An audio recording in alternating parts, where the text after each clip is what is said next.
Okay, let's unpack this one. You're building or maybe just maintaining an RC car, right?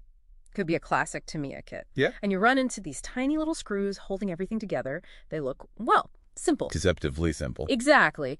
But they matter a lot, actually, for how easy it is to build, how durable it is, even how the car performs.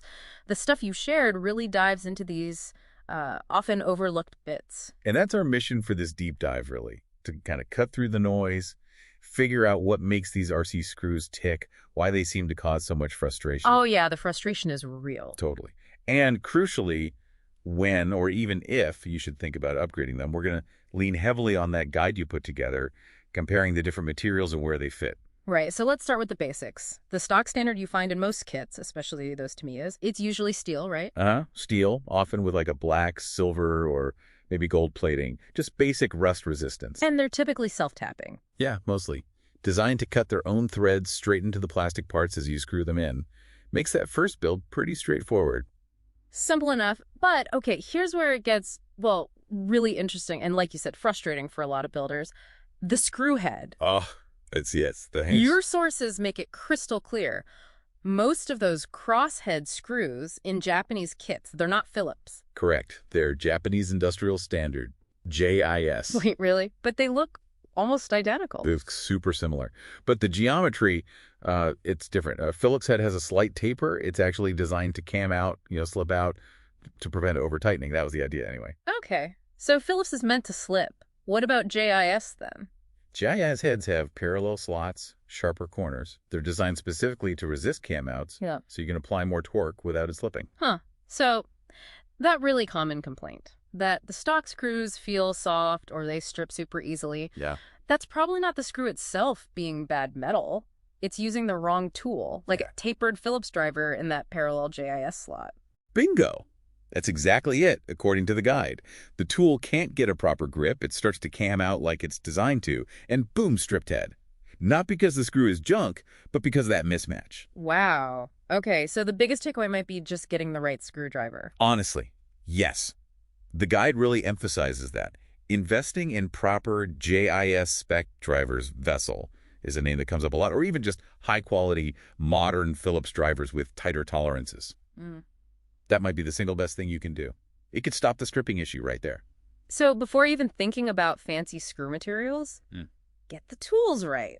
Fundamental. Absolutely fundamental. Yeah. The material also briefly mentions moving from self-tapping to machine threads. Right, like M3 screws. Yeah, exactly, like M3 by 0.5. They give a stronger connection, especially if you take things apart a lot for maintenance. But you have to tap the hole first, cut threads into the plastic? You do. And that's a permanent modification. Once you tap it for a machine screw, you generally can't go back to using a self-tapper effectively in that same hole. Trade-offs. Okay, so if the right tools fix the stripping problem, why bother upgrading the screws at all? The guide lays out this whole matrix of materials, each with pros and cons. It really comes down to, what are your goals for the car? Exactly. What do you want it to do? Let's run through the main options from the guide quickly. Okay. Steel, especially high carbon, like 12.9 grade. That's your benchmark for strength, rigidity. It's cheap, but it needs coating. Zinc plating is great for rust protection. Black oxide looks good, keeps dimensions tight, but less rust-proof. Great for motor mounts, chassis stuff. And stainless steel. Right. Very high rust resistance. Perfect if you run in the wet. But UT, and the guide stresses this, it's much lower strength than good steel. It's softer. So easier to strip or snap. Yeah, potentially. Yeah. Especially under load. Often used for hex heads or just for looks where rust is the main enemy. Right. But mechanically, it's weaker for critical parts. Okay. What about titanium? That sounds fancy. It is. Grade 5 titanium, specifically. Excellent strength to weight, like half the weight of steel, roughly. Amazing rust resistance, but very expensive. The premium choice. Totally. For racing, weight reduction, grade 5, Tie 6 AL4V, that's the good stuff, not the softer grade 2. And you definitely need quality tools for T. And the last one, aluminum, like 775. Lightest option, maybe 35% the weight of steel. Good corrosion resistance, comes in colors. But UT, big but very low strength. The guide is clear. Only use it for non-structural bits. Body mounts, electronics trays. Stuff that doesn't take any real stress. Exactly. Never suspension parts, never bulkheads. What's really cool is how the guide talks about expert builders using screws for tuning. not just weight saving. Yeah, it's subtle. You can mix materials. Heavier steel low down for center of gravity, lighter titanium up high. You could even play with the slight rigidity difference between steel and titanium to tune chassis flex. A full kit of just one material isn't always the ultimate setup. The guide also gives a nod to aftermarket qualities. Some brands are better than others. Definitely. Mentions K&K. Tony's Screws is highly regarded.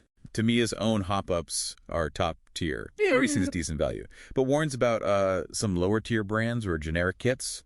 The quality, especially with stainless, can be really inconsistent. Weak materials. So, wrapping it up based on goals, restorers should probably stick near stock, maybe use good black oxide steel, but definitely get JIS tools. Right. Bashers need rust resistance, so stainless or zinc-plated steel, knowing the strength compromise. Racers, they're mixing steel and grade 5 Ti strategically. Weight, balance, flex tuning. And shelf queens, bling counts, aluminum colors, maybe polished stainless. Yep. It all goes back to purpose. And connecting this all, the sources really hammer home that the biggest upgrade isn't necessarily the screw material itself, it's the tools and your understanding of why things work. The right screw isn't universal, it reflects the car's job and, well, your knowledge. Absolutely. Which leads to maybe a final thought for you, the listener, to chew on. If understanding something as simple as tool fit for a screw head is so critical and often missed in RC, what seemingly small foundational detail in another hobby or maybe your job or just a skill you're learning might be the real key to unlocking progress. That thing everyone overlooks. What stands out to why you?